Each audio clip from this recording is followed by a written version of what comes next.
नमो नमः। कृपया आप सभी लोग जल्द से जल्द जुड़ जाएं। लक्ष्य सिद्धांत कौमुदी की कक्षा प्रारंभ हो रही है।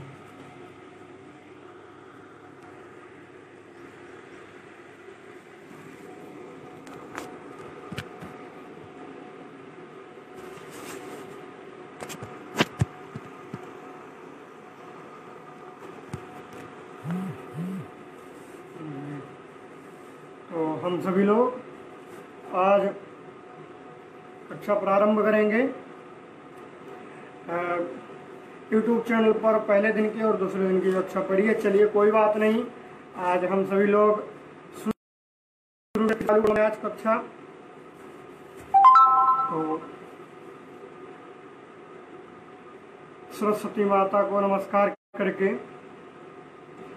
शुक्लां ब्रह्म विचार सार परमा मद्यां जगत् व्यापिनी वीणा पुस्तक धारिणीं भजदां जाड्यान्धकारापहं हस्ते स्फाटिकमालिकां विदधतीं पद्मासने संस्थितां वन्दे तां परमेश्वरीं भगवतीं बुद्धिप्रदां शारदां बुद्धिप्रदां शारदां।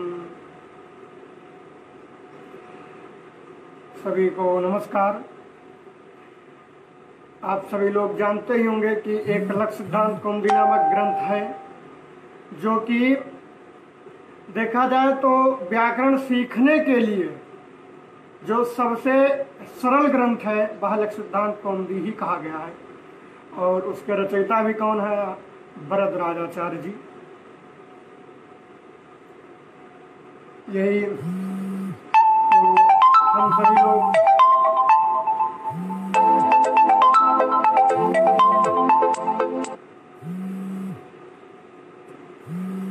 जी तो हम सभी लोग यही वरदराजाचार्य कृत लक्ष्य सिद्धांत कौमुदी नामक ग्रंथ को पढ़ने के लिए जा रहे हैं। तो शुरू कर रहे हैं। चलिए तो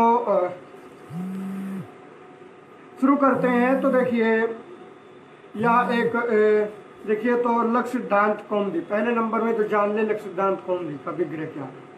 लघ्वी चासव कौमुदी, कौमुदी नहीं या तो सिद्धांत कौमुदी, तो लघ्वी चासव सिद्धांत कौमुदी लक्ष्य सिद्धांत कौमुदी। लघु नाम सिद्धांत मतलब लघु सिद्धांत है, लघु का जो सिद्धांत, ऐसा कौन सा लघु सिद्धांत। तो क्या कहेंगे? लघु नाम सिद्धांता लघु सिद्धांता और सिद्धांता नाम कौमुदी सिद्धांत कौमुदी। तो लघु नाम सिद्धांत कौमुदी, लघु की जो सिद्धांत कौमुदी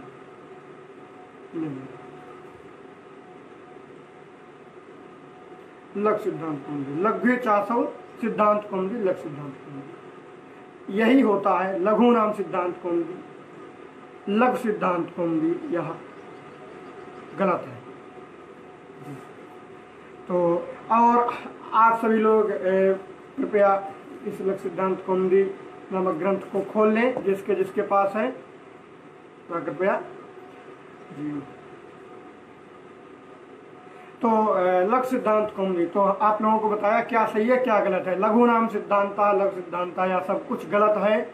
एक ही विग्रह होता है लघ्वी चासव सिद्धांत कौमुदी लक्ष्य सिद्धांत कौमुदी, यही सही है। लघु नाम सिद्धांता ये सब गलत है। लघु नाम सिद्धांता नाम लघु नाम सिद्धांत कौमुदी ये भी गलत है।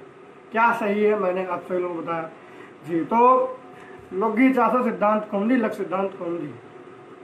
तो देखिए अब हम यही जो सिद्धांत कौमुदी जो है यहाँ पर लघु सिद्धांत कौमुदी उसको पढ़ने के लिए जा रहे हैं। तो शुरुआत करते हैं। चलिए तो देखिए अब वरदराजाचार्य जी ने भी अपना एक मंगलाचरण किया है। क्या मंगलाचरण किया है? उसको हम सभी लोग बोलेंगे, उसका अन्य जानेंगे, दंडान्य खंडान्य सब कुछ जानेंगे। ठीक है। क्या वरदराजाचार्य जी ने मंगलाचरण किया है, उनका कैसा मंगलाचरण है? नमस्कारात्मक, आशीर्वादात्मक, कौन सा मंगलाचरण है यहाँ तो देखेंगे। तो देखिए वो लोग क्या कर रहे हैं, नमस्कार कर रहे हैं, क्या कर रहे हैं, आशीर्वादात्मक कर रहे हैं, तो हम सभी लोग जानेंगे। तो देखिए, नत्वा सरस्वतीं देवीं शुद्धां गुण्यां करोम्यहं पाणिनीय प्रवेशाय लघु सिद्धांत कौमुदीम्। देखिए शुरू में देखिए लिख दिया इन्होंने नत्वा सरस्वतीं देवीं, नत्वा सरस्वतीं। यहाँ पर देखिए नमस्कार किया कि नहीं किया, इसलिए कौन सा मंगलाचरण हो गया? नमस्कारात्मक मंगलाचरण हो गया। इसी क्या कैसा मंगलाचरण है? तो नमस्कारात्मक मंगलाचरण है। तो अब इसका हम सभी लोग अन्य जानेंगे। पहले नंबर में किस प्रकार से इसका अन्य होगा। तो देखिए, अहम से मैं नहीं, वरदराजाचार्य। क्यों अहम शब्द से वरदराजाचार्य क्यों लेते हैं, यह सब बताएंगे। पहले हम सभी लोग अन्य करते हैं। देखिए क्या अन्य होगा कि अहम सरस्वतीं देवीं, अहम शुद्धां गुण्यां सरस्वतीं देवीं पाणिनीय प्रवेशाय सरस्वतीं शुद्ध, गड़बड़ा जा रहा है, सुनिए पुनः सुनिए। अहम शुद्धां गुण्यां सरस्वतीं देवीं, उनको नमस्कार करके, अहम मतलब वरदराजाचार्य, पाणिनि प्रवेश के लिए जो पाणिनिगत जो सूत्र जो हैं, जो पाणिनि जी ने जो सूत्र बनाए हैं, उन सूत्रों को बताने के लिए लघु सिद्धांत कौमुदीम् करोम्यहम्, लघु सिद्धांत कौमुदी को करने जा रहे हैं। तो देखिए वरदराजाचार्य जी ने अपनी लघु सिद्धांत कौमुदी में सर्वप्रथम संज्ञा प्रकरण शुरू किया है। सबसे सर्वप्रथम जो प्रकरण बनाया है उन्होंने अपना संज्ञा प्रकरण। तो देखिए, तो संज्ञा प्रकरण में क्या है क्या नहीं जी।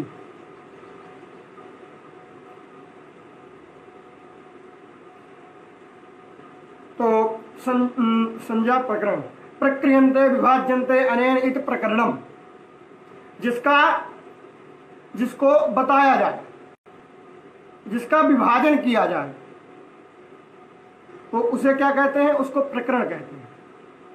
तो यहां पर कौन सा प्रकरण है? संज्ञा प्रकरण। संज्ञा नाम प्रकरणम संज्ञा प्रकरणम, मतलब संज्ञाओं का जो प्रकरण है उसको संज्ञा प्रकरण कहते हैं। तो अर्थ संज्ञा प्रकरण, जो अर्थ शब्द का जो प्रयोग किया जाता है तो वो शुरुआत के लिए किया जाता है, प्रारंभ के लिए अर्थ शब्द का प्रयोग किया जाता है। तो देखिए क्या है, यहाँ पर संज्ञा प्रकरण का प्रारंभ करने के लिए जा रहे हैं, इसीलिए अर्थ शब्द का प्रयोग किए। तो अर्थ संज्ञा प्रकरणम, अर्थ संज्ञा प्रकरणम। तो अब माहेश्वर सूत्र, आगे इन्होंने अपने क्रम में माहेश्वर सूत्रों को लिखा। तो देखिए क्या है कि माहेश्वर सूत्र कितने हैं? तो 14 हैं। देखिए लिखे हैं इन्होंने, अयुण रीलरिक एवं अयौच हैवरट लण यमगणनम झवई घटदस जबगड़दस खा फा छा ठा था चा टा तब कपय सस्तर हल। ये क्या है? चतुर्दश सूत्र है। कैसे सूत्र है? तो माहेश्वर सूत्र है, या चतुर्दश सूत्र है। तो अब देखिए, इति माहेश्वराय सूत्राणादि संज्ञार्थानि, और ये माहेश्वर सूत्र किस लिए है? तो अनादि संज्ञार्थानि, जो अनादि संज्ञाएं हैं, अण आदि संज्ञाएं जो हैं। अण क्या है? अण प्रत्याहार इत्यादि। जैसे अण माने क्या? तो अकार अकारादि चांत समुदाय, अकारादि अणांत समुदाय, मतलब अकार से लेकर के अणार तक की, अणकार तक की जो भी वर्ण उसके अंतर्गत आते हैं, उन सभी का बोध कराने के लिए जो कहा जाता है उसे अण कहा जाता है। तो वो क्या है? प्रत्याहार है। तो वही संज्ञाओं को बताने के लिए माहेश्वर सूत्रों को लिखा गया, कहा गया, प्रकट हुए। तो इत माहेश्वराणि सूत्राणादि संज्ञार्थानि। अण, अब देखिए अकार से अणकार तक की कितने बनाते हैं? तो देख लीजिए, अयुण में कितने? ई उ मात्र दो ही वर्ण आते हैं।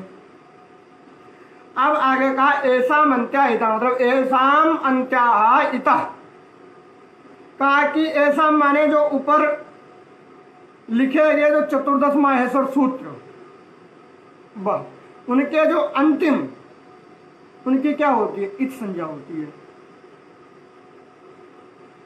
इत संज्ञा होती है। तो ये क्या है? स्वरूप बोधक है। क्यों? क्योंकि देखिए यहीं पर प्रश्न उठता है। क्या प्रश्न होता है कि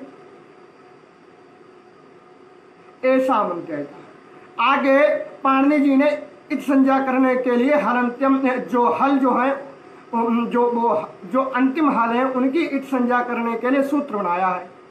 अब यदि यहाँ पर ऐसा मंत्रिता इसके द्वारा ही सभी जो अंतिम जो हल है उनकी इत संज्ञा हो जाएगी तो फिर हलंत्यम या सूत्र ही व्यर्थ हो जाएगा।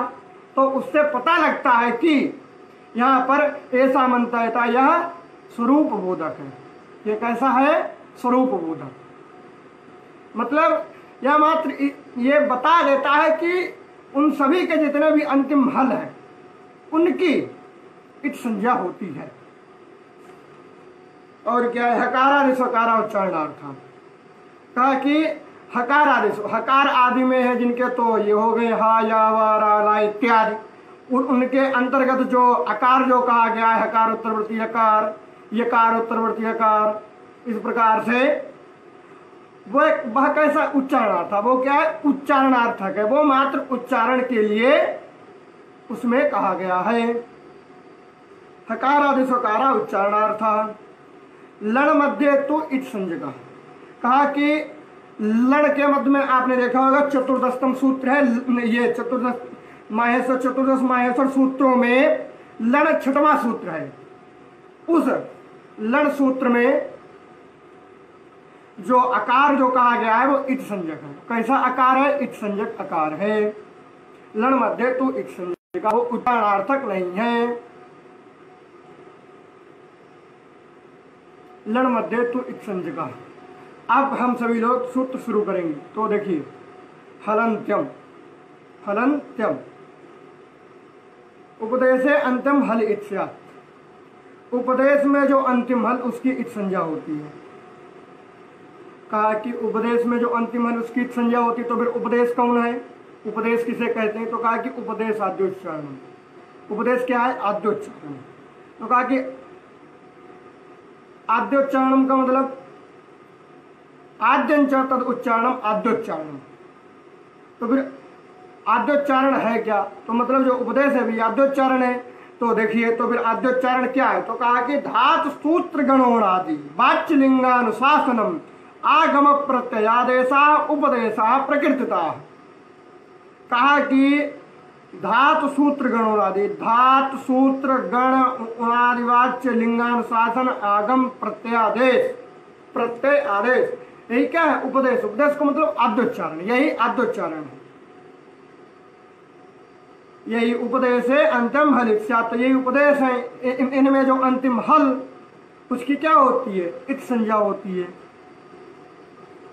और देखिए क्या कहा कि सूत्रेषु दृष्टम पदम सूत्रांतरात् अनुवर्तनीयम सर्वत्र। कहा कि अब देखिए आप लोग स्वयं सोचिए कि हलंत्यम, हलंत्यम में तो हल और अंत्यम ये दो ही पद कहे गए हैं। तो फिर ये उपदेश है इति, ये कहाँ से पद आ गए? तो तभी लिख रहे सूत्रेषु अदृष्टम पदम सूत्रात् अनुवर्तनीयम सर्वत्र। कहा कि जो सूत्र में न पढ़ा जाए और उसकी आवश्यकता हो तो फिर उन पदों की अनुवृत्ति कर लेनी चाहिए ऊपर वाले सूत्रों से। तो इसके ऊपर कौन सा सूत्र है? उपदेशे अजनुनासिक इत, उपदेशे अजनुनासिक इत, उपदेशे अजनुनासिक इत में उपदेश और इत इस पद की अनुवृत्ति आ जाती है, जिससे उपदेशे अंत्यम हल इत भवतु, या अर्थ हो जाता है। उपदेश में क्या है? सप्तमी है। सप्तमी किस अर्थ में? विद्यमान में। तो क्या कहेंगे? उपदेशे विद्यमानम, उपदेशे विद्यमानम अंत्यम हल इत संज्ञको भवतु। यह हलंत्यम इस सूत्र का अर्थ हो गया। अब देखिए अदर्शनम लोपः प्रसक्तस्य आदर्शनम लोप संयम स्यात्। कहा कि प्रसक्त, प्रसक्त किसे कहते हैं? तो कहा कि लोकतः शास्त्रतः प्राप्तस्य, और देखिए क्या कहा? अदर्शनस्य। अब देखिए प्रसक्तस्य, प्रसक्तस्य और अदर्शनम। तो कहा कि अदर्शन मतलब, दर्शन मतलब ज्ञान, अदर्शन माने मतलब जिसका ज्ञान ना हो उसे कहते हैं अदर्शन, तो मतलब ज्ञानाभाव। तो क्या कहेंगे? लोकतः शास्त्रतः प्राप्त से ज्ञानाभाव से लोप संज्ञा भवतु। तस्य लोपः, ताकि तस्य तो लोपः स्यात्। तस्य मतलब इत संज्ञक वर्णस्य, मतलब इत संज्ञकस्य लोपः भवतु। जो इत संज्ञक वर्ण, जो मतलब जो इत, उसकी क्या होती है? लोप होता है उसका, उसके स्थान पर लोप हो जाता। अनादयो अनाद्यार्थ, कहा कि अनाद्यो अनाद्यार्थ, जो अब कहा कि जो अनादि है, अनादि मतलब जो अनाद्य अनाद्यार्थ, जैसे अण में देखिए णकार है, लण में णकार है, इस प्रकार से ईण इत्यादि जो है वही, उनमें जो णकार है, जो यह अंतिम जो हल है, उन्हें वो जो इत संज्ञक हो जाते हैं हलंतम इस सूत्र के द्वारा, जिससे उनका लोप हो जाता है। तस्य तो लोपा से, तभी कहा अनाद्यो अनाद्यार्थ। आदिरंतेन सहिता, कहा कि अंत्यनेता सहित आदिर मध्यगानाम सस्य च संज्ञा स्यात्। कहा कि जो अंत्यन इत के सहित आदि और उसके जो मध्यगामी वर्ण और स्व माने आदि वर्ण, मध्यगानाम माने मतलब मध्यगामी वर्ण, और स्वस्य माने आदि वर्ण, आदि वर्णस्य बोधकः भवतु, बोधकः भवतु। तो देखिए जैसे क्या कहा? यथा माने जैसे अण इति आ ई उ वर्णा नाम संज्ञा, जैसे अण प्रत्याहार इन्होंने बताया, उदाहरण में लिखा अण प्रत्याहार। अब देखिए तो क्या कहेंगे कि अण प्रत्याहार बनाने की इच्छा हुई, अण प्रत्याहार बनाने की इच्छा हुई, सूत्र लगा हलंत्यम, यह कहता है उपदेशे अंत्यम हल इत्यात्। उपदेश में विद्यमान अंतिम हल इत संज्ञक होता है, तो उपदेश कौन हो गया? अयुण। क्यों? क्योंकि वो सूत्र है। सूत्र क्या होता है? उपदेश होता है। क्यों कहा गया है कि धातु सूत्र गणोनादि धातु सूत्र है कि नहीं? अयुण क्या? महेश्वर सूत्र है, इसलिए उपदेश हो गया। उस उपदेश में विद्यमान अंतिम हल कौन हो गया? अयुण में णकार, उसकी क्या हो गई? इत संज्ञा हो गई। हो गई कि नहीं हो गई? तो जिससे आद्यंत्यन सहिता यह सूत्र लग गया। ये कहता है कि अंत्यनेता सहित आदिर मध्यगानाम सस्य संज्ञा स्यात्। कहा कि अंतित कौन हो गया? ऐण में अणकार, उसके सहित आदि को मिलाकर के कौन हो गया? अण।